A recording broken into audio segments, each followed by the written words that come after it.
کہ بشرا be be آگے بڑھی، پارٹی کی قیادت نہیں تھی آگے جانے کو تیار، انہیں اندیشہ تھا کہ حکومت آپریشن کرے گی اور بھگتنا پڑ جائے گا، اس لیے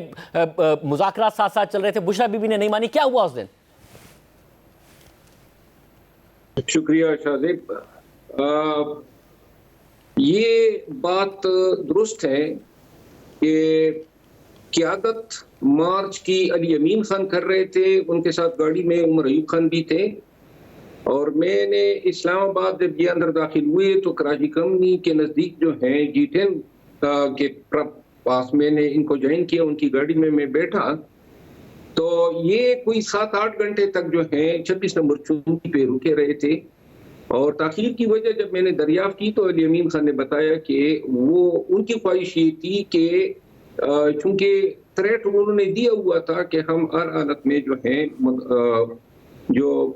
پی ٹی آئی کے ورکرز ہیں ان پہ گولی بھی چلا سکتے ہیں، اور اس حوالے سے وزیر داخلہ کے بیانات آئے تھے، تو انہوں نے کہا کہ میں یہ سمجھتا ہوں کہ خان صاحب نے کہا تھا کہ اگر حالات ایسے ہو تو جہاں پہ بھی مناسب ہو آپ دھرنا دے دیں، یہ علی امین خان کے الفاظ تھے، لیکن ساتھ میں انہوں نے کہا کہ میں مجبور ہوں پارٹی کے اور بالخصوص خان کے احکامات چونکہ ڈی چوک کے حوالے سے ہیں، اس اسنا میں انہوں نے پھر مشاورت کی، اور پھر ہم نے مشاورت کر کے یہ طے پایا کہ ہم نے کسی صورت میں ڈی چوک نہیں بڑھنا ہے، بلکہ چائنا جو سینٹر کہتے ہیں یا چائنا چوک کہتے ہیں، جو کلثوم اسپتال کے عین بالمقابل پی ایس او پمپ کو، اس پوائنٹ سے آگے ورکرز کو نہیں بڑھنے دینا ہے، تو مجھے کہا کہ آپ کسی اور سواری میں جو تیز چل سکے، کیونکہ کافی جلوس ہم سے آگے بھی تھا پیچھے بھی تھا، بہت بڑی ریلی تھی کوئی 7-8 کلومیٹر،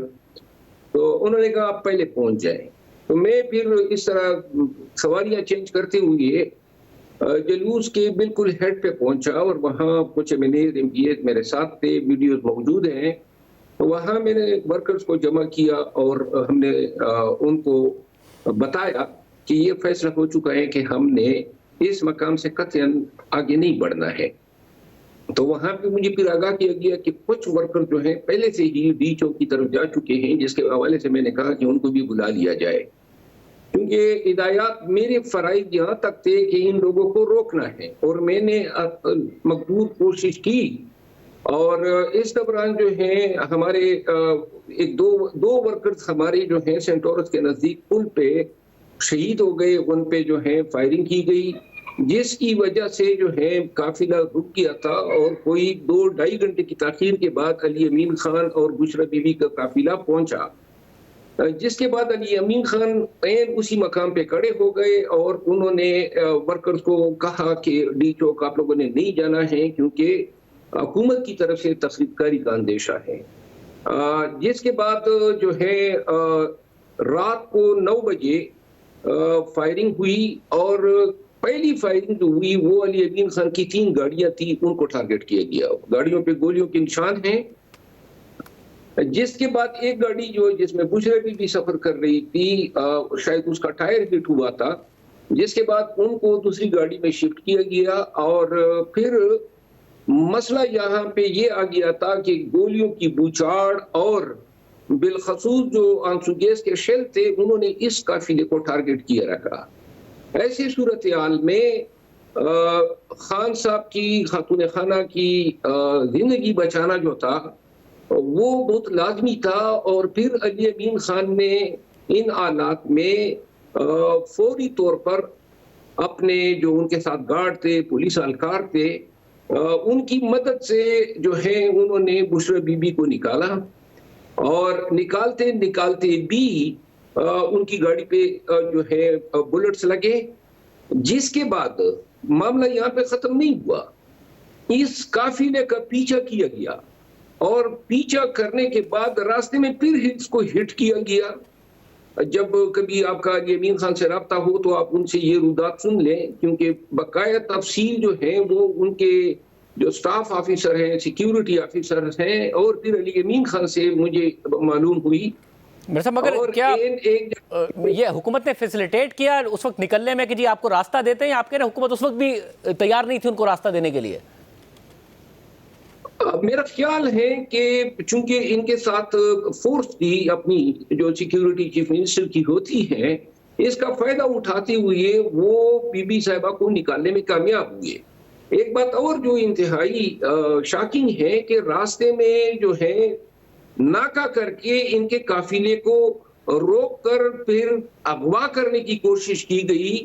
جس پر انہوں نے گنے تھام لی تھی اور بڑی مشکل سے بچا کے یہ مانسہرہ پہنچے۔ میرا خیال یہ ہے کہ ایسے حالات میں جہاں پہ انسانی جانوں کی کوئی قیمت نہیں تھی، رات کا گٹا ٹوپ اندھیرا تھا، فائرنگ، شیل، چیخ و پکار، ان حالات میں ان کا بی بی صاحبہ کو نکالنا اور پھر اپنی جان پہ کھیل کے اس طریقے سے جو ہے یہ حالات کا تقاضا تھا۔ مگر کیا یہ بات درست ہے کہ اس وقت بھی بی بی صاحبہ جانے کو تیار نہیں تھی؟ علی امین گڈا پور نے زبردستی ان کو لے کے گئے، وہ تیار نہیں تھی جانے کے لیے؟ نہیں، اس میں کوئی صداقت نہیں ہے، کیونکہ بی بی صاحبہ کی ویڈیوز موجود ہیں جب وہ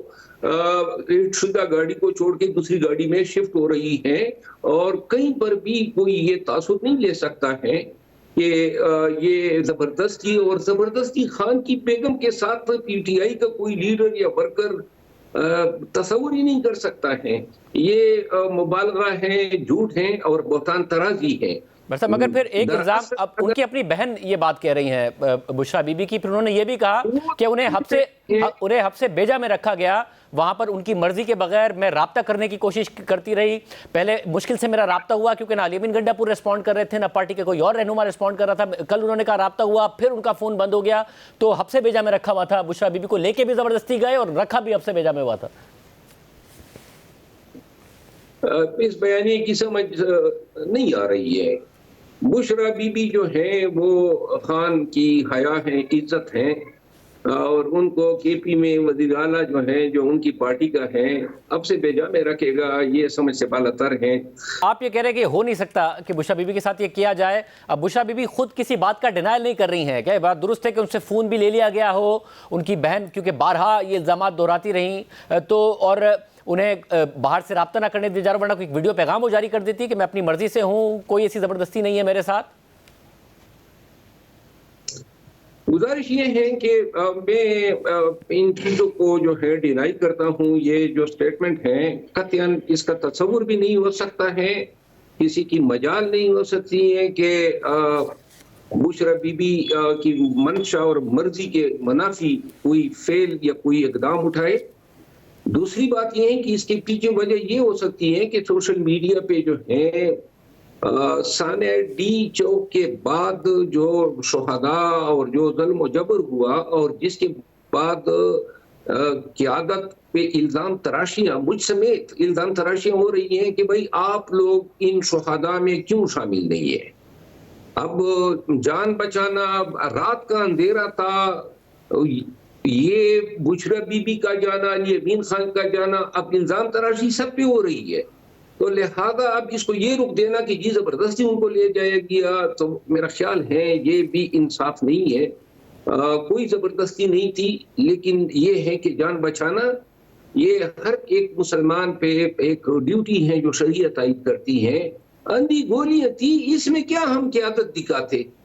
ہم تو لڑنے کے لیے تو نہیں گئے تھے، نہ کوئی ہم ملیٹنٹس ہیں، نہ کوئی ٹرین لوگ ہیں، سیاسی ورکر ہیں۔ ہمیں کہاں سے علم تھا کہ انہوں نے جو ہے سنائپر بٹھا کے تاک کے ہمارے نشانے لینے تھے؟ تو لہٰذا یہ اس بحث کی وجہ سے جو ہے اب یہ تعبیریں جو ہیں گڑی جا رہی ہے۔ بس اب مگر کیا یہ بات درست ہے، کیونکہ ظاہر ہے آپ جہاں علی امین گڈا پور سے ملے پھر آگے بھی گئے کلثوم ہاسپٹل تک، کہ شروع میں بشرا بی بی کی تکرار ہوئی ہے وہ کہ پارٹی کا فیصلہ تھا وہ نہ جائیں احتجاج میں، وہ آئیں، علی امین گڈا پور نے منع کیا، پھر ان سے تکرار ہوئی، انہوں نے کہا میں ننگے پیری چلی جاؤں گی، میں پیدل ہی چلی جاؤں گی، پھر اس کے بعد انہیں بٹھایا گیا، پھر ان کی اسلام آباد میں انٹری کے وقت بھی تکرار ہوئی، یہ تکرار بار بار ہوئی ہے ان کی۔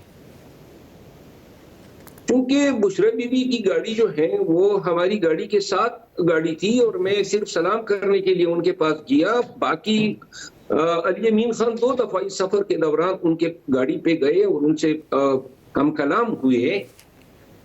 کوئی تکرار میرے سامنے نہیں ہوئی ہے، البتہ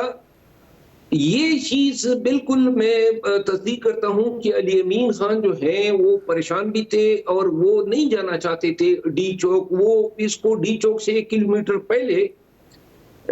جو جہاں پہ کلثوم اسپتال ہیں اس کے فرنٹ پہ اس احتجاج کی کانوائے کو روکنا چاہتے تھے. اور بلکہ میں عرض کروں وہ یہ آخری حد تھی, وہ 26 نمبر چنگی سے آگے نہیں جانا چاہتے تھے. 26 نمبر چنگی سے بحالت مجبوری ان کو آنا پڑا. اب یہ فیصلہ تو عمران خان کا تھا کہ ڈی چوک جانا ہے, لیکن ان حالات میں کیا فیصلہ کرنا ہے یہ فیصلہ پھر اس قیادت کا ہوتا ہے جو لیڈ کر رہی ہوتی ہے. اور میرا خیال یہ ہے کہ اس فیصلے کو جو ہے کہ ہم نے پھر ایک فقدان بھی مجھے نظر آیا, وہ یہ تھا کہ جب میں ہیڈ پارٹی یعنی وہاں پہ پہنچا جہاں پہ میں نے قافلے کو روکا, تو اس وقت میں نے دیکھا کہ کوئی کسی کی ڈیوٹی نہیں لگائی گئی تھی کہ جناب ہم نے اگر یہ فیصلہ کیا ہوا ہے کہ ہم نے یہاں سے نہیں بڑھنا ہے تو لوگوں کو روکنا ہے, کیونکہ میرے آمد سے قبل ہی کچھ لوگ آلریڈی ڈی چوک کی طرف روانہ ہو چکے تھے. تو لہذا یہ چیزیں ساری تھی, اور میرا خیال یہ ہے کہ اب بلیم گیم شروع ہو چکا ہے. مگر کیا ایسا بھی تو ہو سکتا ہے کہ عمران خان صاحب نے علی امین گنڈا پور صاحب سے کہا کہ تم نے فیصلہ کرنا ہے, الٹیمیٹ فیصلہ تمہارا ہے, مگر بشرا بی بی صاحبہ سے کہا کہ الٹیمیٹ فیصلہ آپ کا ہے, جس کی وجہ سے دونوں ہی پش کر رہے تھے. بشرا بی بی مان نہیں رہی تھی علی امین گنڈا پور صاحب کی, ورنہ کیسے ہو سکتا ہے کہ ساری اتھارٹی عمران خان صاحب نے دی ہو علی امین گنڈا پور کو اور بشرا بی بی صاحبہ اسے اوور رول کرتے ہوئے خود اپنی اتھارٹی ایکسرسائز کر رہی ہوں. دیکھیے گزشتہ جو ڈی چوک کا جو انسیڈنٹ ہوا تھا اور جس حالت میں علی امین خان جو ہے وہ اپنی گرفتاری اوائڈ کرنے کے لیے کے پی کا انہوں نے رخ کیا, اس کے بعد علی امین خان نے جو ہے خان صاحب کے ساتھ مذاکرات کے معاملے میں یا جائے احتجاج کے بارے میں جو ہے وہ انٹریکشن ختم کر دی, اور یہ کام جو ہے بیرسٹر گوہر صاحب, بیرسٹر سیف صاحب انہوں نے اپنے ہاتھ میں لیا. یہ بات جو ہے یہ افر آئی تھی ہمارے پاس جمعرات کے روز سے کہ آپ لوگ سنجانی میں جو ہیں یہ احتجاج کریں, اور یہ افر لے کے پیشکش لے کے بیرسٹر گوہر صاحب اور بیرسٹر سیف صاحب خان صاحب کے پاس گئے. اور جب یہ باہر آئے میری بیرسٹر گوہر صاحب سے بات ہوئی اور انہوں نے کہا کہ خان صاحب سنجانی کے لوکیشن پہ راضی نہیں تھے. اب جو ہے یہ الزام بشرا بی بی پہ ڈالنا کہ یہ ان کا فیصلہ تھا, کیونکہ ابتدائی فیصلہ تو یہی تھا کہ ڈی چوک جانا ہے, لیکن یہاں میں واضح کر دوں علی بخاری ہمارے ایک وکیل ہیں, انہوں نے اس کی تصدیق کی کہ خان نے کہا کہ جہاں پہ آگے جانا جو ہے بالکل مناسب نہ ہو تو پھر ادھر ہی بیٹھ جائیں جہاں پہ قیادت آپ کو کہی. تو یہ اتنا سپیس تھا, لیکن بہرحال اگر یہ اتنا سپیس تھا تو یہ بات بشرا بی بی صاحبہ کو بتائی گئی, انہوں وہ پھر بھی نہیں مانی.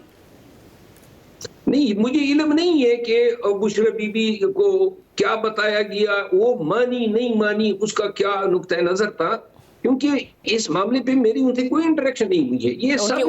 ان کی بہن تو یہی کہہ رہی ہے. مگر ایک اور بھی بات ہے, اور آئی ایم شیور کہ آپ تک یہ بات پہنچ گئی ہوگی, آپ کے پاس انفارمیشن ہوگی, کیونکہ آپ کی پارٹی کے لوگ استعفے دے رہے ہیں, چاہے وہ صاحبزادہ صاحب ہوں, چاہے وہ آپ کی پارٹی کے سیکرٹری جنرل سلمان اکرم راجہ صاحب ہوں, اور جو استعفے کی وجہ سامنے آ رہی ہے وہ ان کی کارکردگی سے زیادہ ایک اجلاس کی کہانی سامنے آ رہی ہے, جس کی تصدیق بشرا بی بی کی بہن نے بھی کر دی ہے کہ وہ اجلاس میں گئیں, اور یہ اب آ رہا ہے کہ انہوں نے بڑے سخت الفاظ استعمال کیے پنجاب کی قیادت کے حوالے سے, بے شرم, بغیرت جیسے الفاظ, گدھ جیسے الفاظ ان کے نہ پہنچنے پر بار بار ان کی طرف سے استعمال کیے گئے, اور پروٹیسٹ میں ریزگنیشنز آ رہے ہیں. کس حد تک آپ کے پاس اس کی انفارمیشن ہے؟ میں پولیٹیکل کمیٹی کا پہلے ممبر تھا, اب میں نہیں ہوں, اور میرے سامنے یہ اجلاس نہیں ہوا ہے, نہ البتہ میڈیا کے ذریعے یہ باتیں میں نے سنی جو آپ بتا رہے ہیں. لیکن یہ جو سلمان اکرم راجہ صاحب کا استعفیٰ ہے یہ بالکل سرپرائز ہے, کیونکہ آج مختلف گروپوں میں وہ شہداء زخمیوں کے قواعد جمع کر رہے تھے, اور اچانک آدھے گھنٹے 1 گھنٹے کے اندر انہوں نے استعفے کا اعلان کیا جس کی کوئی توقع نہیں تھی, اور جس کو پھر جو ہے پارٹی کے لیڈرشپ نے جو ہے وہ مسترد بھی کیا, کیونکہ وہ چاہتے ہیں کہ جی یہ اپنے جو ان کی پرفارمنس ہے اس سے اطمینان کا اظہار کیا. باقی وجہ استعفیٰ جو ہے کوئی الٹرکیشن ہے اس کو نہ میں کنفرم کر سکتا ہوں نہ مجھے اس کا علم ہے. صاحب اگر ان ایکسپیکٹڈ ہے اور وہ دن بھر اس بات کی معلومات جمع کر رہے تھے اور اچانک ان کی طرف سے استعفیٰ آیا تو پھر اس پولیٹیکل کمیٹی کے اجلاس یہ نہیں ہو سکتا کہ آپ کے علم میں نہ ہو یا آپ تک یہ بات نہ پہنچی ہوگی اس اجلاس میں کیا ہوا تھا. تو آپ نے بات ضرور کی ہوگی, کہیں نہ کہیں سے تو انفارمیشن آپ تک پہنچی ہوگی کہ بدمزگی ہوئی ہے اجلاس میں یا نہیں ہوئی ہے. اچھا, یہ جو آپ فرما رہے ہیں نا کہ یہ الٹرکیشن کرنے میں گواہ ہوں, میں اس کی تصدیق نہیں کر سکتا ہوں. یہ آج کل پی ٹی آئی کے خلاف ویسے بھی بڑی کمپین چل رہی ہے, مفروضے بھی ہو سکتے ہیں, لیکن میں چونکہ اس اجلاس میں تاج نہیں تو اس حوالے سے میں کچھ نہیں کہہ سکتا ہوں. صاحب اور یہ بتائے گا, آپ نے ہم سے کہا تھا کہ اگر پراپر پلاننگ کی بڑی پارٹی کو ضرورت ہے, نہیں کی تو ہم 6 مہینے پیچھے چلے جائیں گے, پھر کوئی بھی آرگنائز کرنا ہمارے لیے بہت مسئلہ ہو جائے گا. اور آپ بار بار اس بات پر اصرار کر رہے تھے کہ ہمیں پراپر پلاننگ کی ضرورت ہے. اب ایز آف ناؤ جب پارٹی کے اندر اختلافات, خاندان کے اندر اختلافات, بشرا بی بی کی جو عمران خان صاحب کی بہن علیمہ خان ان کی طرف سے تنقید, تو پارٹی آپ کو لگتا ہے کہ کافی پیچھے ہی چلی گئی ہے اور بڑا مشکل ہوگا دوبارہ آرگنائز کر کے حکومت کے لیے خطرہ بننا؟ میں گزارش یہ کر دوں نا کہ ہم نے تو خواب میں بھی یہ نہیں سوچا تھا کہ یہ اس حد تک جائیں گے, لائٹیں بجھا کے بڑا سسٹمیٹیکلی یہ کارنیج کریں گے, قتل عام کریں گے. اور یہ جس طریقے سے انہوں نے شواہد مٹھانے کی کوشش کی ہے, وہ آپ نے ویڈیو بھی دیکھی ہوگی جس پر بریت سے ایک نمازی کو کنٹینر پہ نماز پڑھتی ہوئی انہوں نے نیچے پھینکا ہے. لاشیں جو ہیں مردان میں, کرک میں, پشین میں, بلوچستان میں, اسلام آباد میں, بہت سارے علاقوں میں جا چکی ہیں. میرے پاس تمام لسٹ موجود ہے زخمیوں کی. فائنل لسٹ آپ کے پاس کتنی ہے؟ کیونکہ ہوا یہ کہ پارٹی کی طرف سے پہلے میں صاحب جاننا چاہ رہا ہوں فائنل لسٹ, کیونکہ پارٹی کی طرف سے پہلے 8 کہا گیا, پھر سلمان خان صاحب نے 20 کہا, پھر آپ نے پہلے 12 کہا, پھر 50 کہہ دیا, شیخ وقاص اکرم صاحب نے سینکڑوں کہہ دیا, لطیف کھوسہ صاحب نے 278 کہہ دیا. ایگزیکٹلی اب کتنے لوگ ہیں جن کا پارٹی کہہ سکتی ہے کہ جی یہ ہیں جو ہمارے لوگ مارے گئے ہیں اس احتجاج میں؟ فیصل امین خان گنڈپور کو یہ ٹاسک دیا گیا ہے کہ وہ تمام گواہی جو ہیں زخمیوں اور شہداء کے کلیکٹ کریں, اور ابھی تک 350 سے زیادہ ہمارے ورکر جو ہیں وہ غائب ہیں, مرے ہیں, زندہ ہیں, کہاں ہیں, کوئی رابطہ نہیں ہو رہا ہے. اور اس کے علاوہ ان کے جنازوں کی, ان کے میڈیکل رپورٹ, یہ سب ہم جمع کر رہے ہیں اور اس میں ٹائم لگے گا. حتمی لسٹ کتنے لوگ شہید ہو چکے ہیں یہ تب پتہ چلے گا جب آخری گمشدہ آدمی کا پتہ چل جائے. صاحب اور ایک اور بات, علیمہ خان صاحبہ نے الزام لگایا شام کے وقت کا, ایک تو رات میں ہوا جو ہوا, انہوں نے شام کے وقت کا الزام لگایا کہ اچانک کنٹینر کی لائٹیں بند ہونا اور وہاں سے اناؤنسمنٹ آنا, ورکرز میں پھر کنفیوژن پھیل گئی, کچھ بتایا نہیں جا رہا تھا کیا ہوگا. یہ کیا ہوا تھا کہ اچانک کنٹینر سے کچھ بھی گائیڈنس آنا بند ہو گئی تھی, کس کا فیصلہ تھا؟ کنٹینر جو ہیں ان کو گھیرے میں لیا اور کنٹینروں کو جلایا گیا, ان کی بجلی کاٹی گئی, اس میں ان کے شارٹ سرکٹ کرایا گیا. صاحب یہ تو رات کو ہوا, وہ شام کی بات کر رہے ہیں کہ شام سے یہ کنفیوژن پھیلنا شروع ہوگی, تو انہوں نے شام کے حوالے سے ٹویٹ کیا. شام کو شارٹ سرکٹ کرایا گیا اور وہ جو کنٹینر تھا اس کی لائٹ, ان کے ساتھ کوئی ایسے ٹیکنیکل لوگ نہیں تھے کہ وہ اتنا لاس جو ہو گیا تھا کہ اس کو ریپیئر کر دیتے, تو لہذا یہ کوئی ان کا اپنا فیصلہ نہیں تھا, یہ ان کا فیصلہ تھا. یہ کارستانی تھی جنہوں نے یہ کارنیج کرایا, یہ قتل عام کرایا. بہت ہی آلات ایسے تھے, شام سے ہمیں علم ہو گیا تھا کہ عمارتوں پہ لوگ بیٹھ گئے ہیں, اور بہت ساری سرکاری گاڑیاں جو کہ پہلے جا چکی تھی, بالکل وینیو خالی کیا ہوا تھا, انہوں نے پیرالل دونوں سائیڈوں پہ, ایک سائیڈ پہ فضلک روڈ آتا ہے, ایک سائیڈ پہ سروس روڈ آتا ہے, وہاں پہ انہوں نے جناب گاڑیوں میں بیٹھ کے بالکل گھیراؤ کر لیا تھا. تقریباً اس کارروائی میں 3 سے 4 ہزار. اگر شام سے آپ کو یہ علم تھا تو پھر کارکنوں کو کیوں نہیں بتایا؟ پھر تو کارکنوں کو یہ بات بتائی جانی چاہیے تھی کہ آپ کو لگ رہا ہے کہ یہ ہونے جا رہا ہے. نہیں, زیادہ سے زیادہ ہم تو گرفتاری کا یہ کر سکتے تھے نا کہ ہمیں گرفتار کریں گے, ہمیں یہ علم تو نہیں چاہیے ہمیں گولیاں ماریں گے. بہت شکریہ, ہمارے ساتھ برور صاحب موجود تھے. حکومت سے اس حوالے سے ہم جواب معلوم کریں گے کہ کیا ہوا ہے اور حکومت کیوں اس حوالے سے ڈیٹیلز نہیں بتا رہی ہے, جیسا کہ تحریک انصاف الزام لگا رہی ہے. ایک بریک کے بعد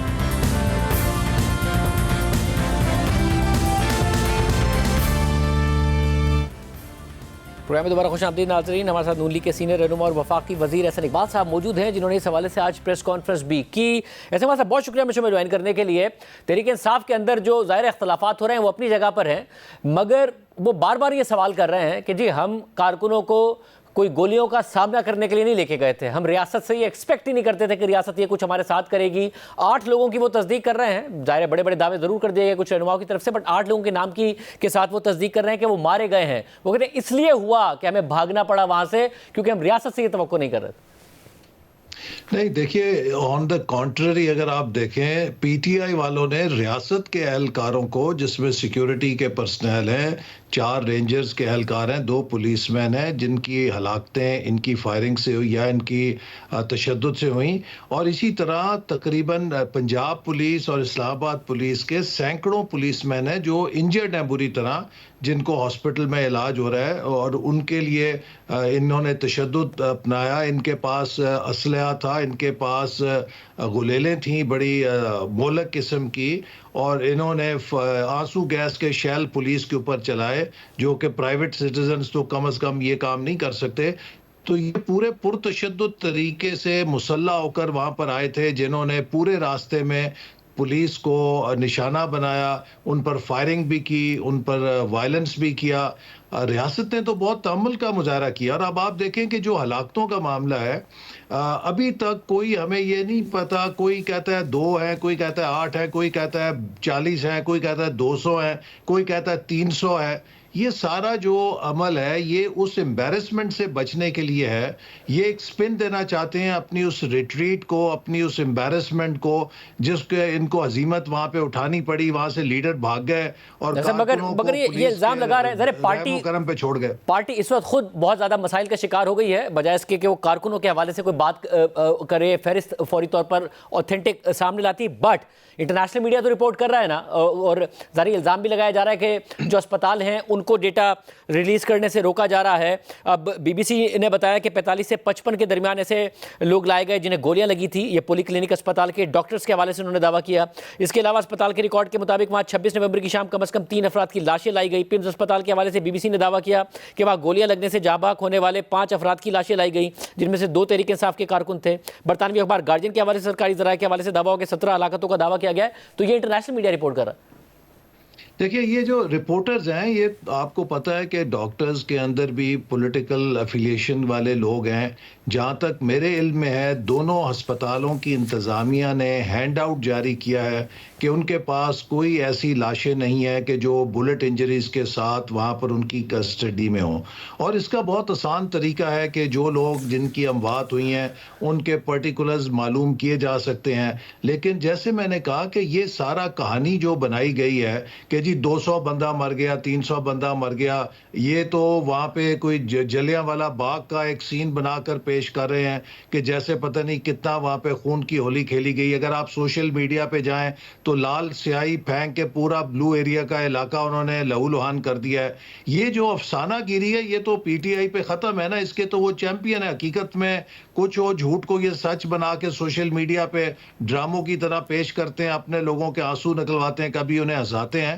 تو اس کا کسی قسم کا حقیقت سے تعلق نہیں. حقیقت یہ ہے کہ یہ لوگ مسلح ہو کر آئے, انہوں نے وفاق کے خلاف بغاوت کی, ایک صوبائی حکومت کے وسائل کا بے دریغ استعمال کیا ریاست کے دارالخلافے میں آ کے ادھم مچانے کے لیے. اور ان کا جو اصل پلان تھا وہ پارلیمنٹ ہاؤس پہ قبضہ کرنا تھا. جیسے یہ 2014 میں دھرنا دینے کا بہانہ دے کر آیا اور اس کے بعد وہاں پر پہنچ کے انہوں نے پارلیمنٹ کے اوپر دھاوا بولا, پی ٹی وی کے اوپر دھاوا بولا. اور یہ سب کچھ یہ تب کرتے ہیں کہ جب کوئی بین الاقوامی ایونٹ پاکستان میں ہو رہا ہو. اس سے پہلے ایس سی او کی سمٹ ہو رہی تھی, تب دھرنے کا اعلان کر دیا. اب بیلاروس کے مگر آپ لوگوں کی طرف سے جتنا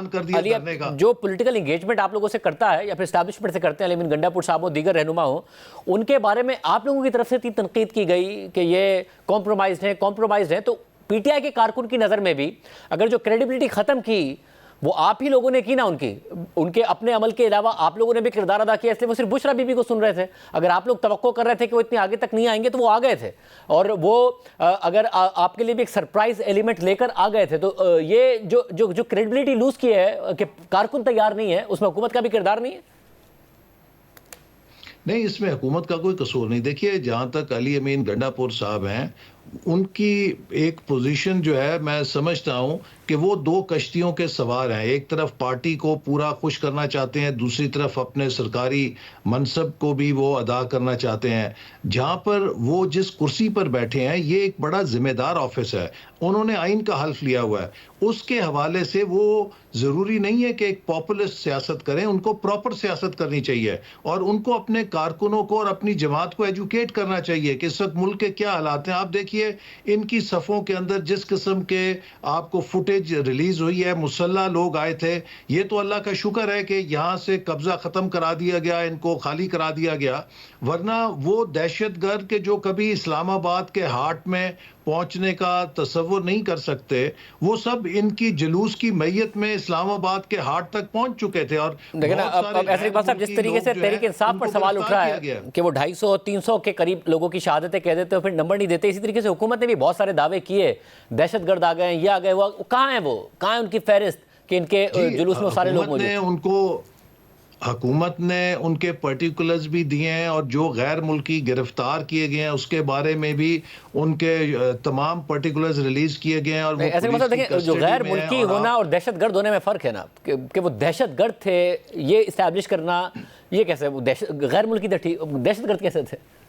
دیکھیے جو دہشت گرد ہے اس کے ماتھے پہ تو نہیں لکھا ہوتا کہ وہ دہشت گرد ہے. دہشت گرد ہر غیر ملکی کے ماتھے پہ بھی نہیں لکھا نا وہ دہشت گرد ہے. اور میں آپ کو عرض کروں نا، دیکھیے شاہزیب، جب لاہور میں زمان پارک میں پولیس گئی تھی تو وہاں پہ تو آپ نے دیکھا کہ وہ لوگ جنہوں نے سوات آپریشن میں اور کہاں کہاں جنگیں لڑی ہوئی تھیں وہ سب وہاں پر موجود تھے، اور ان کے آپ حلیے دیکھ کے بتا سکتے تھے کہ یہ سب ٹرینڈ کمانڈوز ہیں کہ جنہوں نے پولیس کے اوپر پیٹرول بام بنائے اور اپنے کارکنوں کو تربیت دی کہ کیسے پیٹرول بام بنائے جاتے ہیں. اسی طرح جو فوٹیج جاری کی ہے میڈیا کے اوپر آ رہی ہے کہ ان لوگوں نے جو مسلح آئے تھے اور ان کے عزائم کیا، یہ بندوقوں کی بیلاروس کے صدر کو سلامی دینے کے لیے آئے تھے، یہ دنگا فساد اور خون ریزی کرنے کے لیے آئے تھے اسلحے کے ساتھ. تو اس لیے میں نے کہا کہ یہ ہمارے لا انفورسمنٹ ایجنسیز نے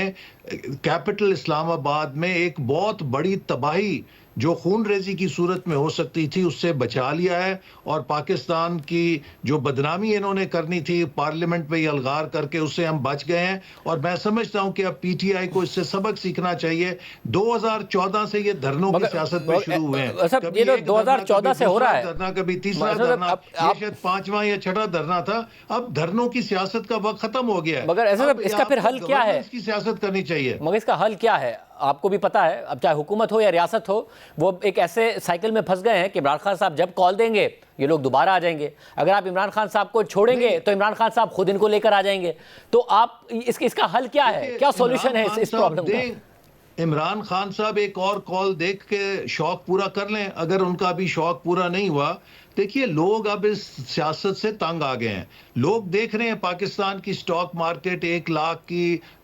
حد کو عبور کر گئی ہے. لوگ دیکھ رہے ہیں کہ پاکستان کی معیشت بحال ہو رہی ہے، غیر ملکی سربراہ پاکستان آ رہے ہیں. لوگ کہتے ہیں پاکستان کو چلنے دو، خدا کے لیے پاکستان کو چلنے دو. اب یہ جو بھی انتشار کرے گا، جو بھی یہاں پہ فساد پھیلائے گا، لوگ اس کا ساتھ نہیں دیں گے. لوگ اس ملک کی ترقی سے دلچسپی رکھتے ہیں. ہمارے نوجوانوں کو ہم نے مستقبل دینا ہے. آج سے 23 سال بعد ہم 100 سال پورا کریں گے. ہمارا ہمسایہ ملک کہاں ہوگا، ہم کہاں ہوں گے. ہمیں 2047 کے لیے تیاری کرنی ہے، اور یہ تبھی ممکن ہے کہ اگلے 5 سالوں میں ایک مضبوط بنیاد رکھی جائے. اور ایسے صاحب اب جو ایف آئی آر مطیع اللہ جان صاحب کے حوالے سے، اس ایف آئی آر کو اگر پڑھا جائے تو وہ بالکل ایک مذاق لگتی ہے، ایف آئی آر کم لگتی ہے کہ اچانک انہیں گرفتار کیا گیا اور پھر گرفتار کرنے کے بعد ان کے اوپر منشیات ڈال دی گئی. یہ تو وہ سب کچھ ہے جو آپ بھگت چکے ہیں اور رانا ثناء اللہ صاحب بھگت چکے ہیں. رانا ثناء اللہ صاحب خود اس کو مزے کا خیز کہہ رہے ہیں کہ یہ اسی طریقے سے ایف آئی آر ڈالی جاتی ہیں. یہ کیا گیا ہے آپ کی حکومت میں؟ دیکھیے اس کے بارے میں تو وزیر داخلہ آپ کو بتا سکتے ہیں، چونکہ وہی اس سے باخبر ہیں. میں اس کیس کے حقائق صاحب آپ نے سفر کیا ہے، یہ ہو نہیں سکتا کہ آپ کا اس پر اوپینین نہ ہو، اور یہ زیادتی ہوگی آپ کی اپنی پولیٹیکل اسٹرگل کے ساتھ کہ آپ کا اس پر اوپینین نہ ہو. جی جی دیکھیے اس بات پر تو کوئی دو رائے نہیں ہو سکتی کہ کسی کے خلاف بھی جھوٹا مقدمہ نہیں بننا چاہیے، کسی کے خلاف انتقامی کارروائی نہیں ہونی چاہیے، اور ہم نے اسی لیے پی ٹی آئی کو بار بار انگیج کیا ہے کہ آپ بیٹھیے، ایک ضابطہ بنائیے، اس چارٹر آف ڈیموکریسی جو ہے اس کو آئیے توثیق کریں. ہم اس ملک کے اندر ایک پی نئی ٹی آئی سیاست کی کی ابتدا کریں. کی بات کر لیا. 246 گرام آئس ڈالی گئی ہے ایک جرنلسٹ پر. آپ سمجھتے ہیں کہ یہ پی ٹی آئی کا مسئلہ نہیں ہے، ایک جرنلسٹ کا مسئلہ ہے، یہ صحیح ڈالی گئی ہے؟ دیکھیے جو اس پہ میں نے کہا کہ وزارت داخلہ آپ کو بتا سکتی ہے یا اسلام آباد پولیس کے ترجمان اس کو صحیح یا غلط کا اوپینین تو آپ دے سکتے ہیں نا. آپ تو میں کمنٹ نہیں کر سکتا. نہیں کمنٹ کر سکتے ہیں آپ احسن اقبال صاحب، آپ اس پورے پروسیس سے گزرے ہیں، جھوٹے کیسز آپ نے بھگتے ہیں کس طریقے سے. کہ میں ضرور اس بارے میں جو حقائق ہیں ان کو جاننے کی کوشش کروں گا، اور اس بات کے لیے انہیں کہوں گا کہ اگر کوئی بھی اس میں غلط کیس ہے تو وہ نہیں ہونا چاہیے، لیکن جو اس کے میرٹس آف دا کیس ہیں اس کے بارے میں تو وزارت داخلہ ہی آپ کو جواب دے سکتی ہے. مگر مسئلہ یہ نا کہ اس کیس کے میں میرٹ کا ایم بھی نہیں ہے، ورنہ وزارت داخلہ کیا جواب دے گی اس کا. اور خود رانا ثناء اللہ صاحب نے کہا یہ مزے کا خیز اسی طریقے سے FIRs ڈالی جاتی ہے، اور میں امید کرتا ہوں کہ آپ یہ معاملہ ضرور اس حوالے سے اٹھائیں گے. پوری صحافتی تنظیمیں بھی اس حوالے سے بات کر رہی ہیں. بہت شکریہ احسن اقبال صاحب کی گفتگو آپ نے سنی. پروگرام کے آخر میں ذکر ہو جائے، منگل کو اسٹاک مارکیٹ میں تاریخی گراوٹ کے بعد آج مسلسل دوسرے دن اسٹاک مارکیٹ نے ریکارڈ بنا رہی ہے. کل اسٹاک مارکیٹ میں ایک ہی دن 4700 سے زائد پوائنٹس کا اضافہ ہوا، اور آج اسٹاک مارکیٹ کے 100 انڈیکس میں 813 پوائنٹس کا اضافہ ہوا، جس کے بعد تاریخ میں پہلی بار اسٹاک مارکیٹ 1 لاکھ پوائنٹ سے اوپر چلی گئی اور 1,82,000 پوائنٹس پر بند ہوئی. جبکہ آج کاروباری دن کے دوران 100 انڈیکس نے 1,05,000 پوائنٹس کی سطح بھی عبور کی تھی. گزشتہ 17 ماہ میں اسٹاک مارکیٹ نے 150% کا ریٹرن دیا ہے، کیونکہ مارکیٹ 40,000 پوائنٹ سے 60,000 پوائنٹس اضافے کے ساتھ 1 لاکھ پوائنٹس پر پہنچ گئی ہے. مگر مارکیٹ اس وقت بھی 5 کے پرائس ٹو ارننگ ملٹیپل پر ٹریڈ ہو رہی ہے. حالانکہ تاریخی طور پر پرائس ٹو ارننگ ملٹیپل 7 رہا ہے. ٹاپ لائن سیکیورٹیز کے مطابق IMF لون، فسکل اور مانیٹری ڈسپلن، سرمایہ کاروں کے اعتماد کی بحالی، توقع سے زیادہ مہنگائی میں کمی اور اس کی وجہ سے شرح سود میں کمی کی وجہ سے اسٹاک مارکیٹ میں لیکوئڈٹی میں اضافہ ہوا ہے. اس کے علاوہ جبکہ کل ٹریجری بلز آکشن میں شرح سود میں 61 سے 85 بیسس پوائنٹس کی کمی دیکھی گئی، اور آج 6 ماہ کا Karachi inter bank offer rate یعنی کائبور 31 ماہ کی کم ترین سطح یعنی 12.8% پر آ گیا، جبکہ ڈسکاؤنٹ ریٹ 15% پر ہے. یعنی مہنگائی میں کمی کی وجہ سے شرح سود میں مزید کمی کی توقع ہے. آج کے پروگرام میں اتنا ہی. اللہ حافظ.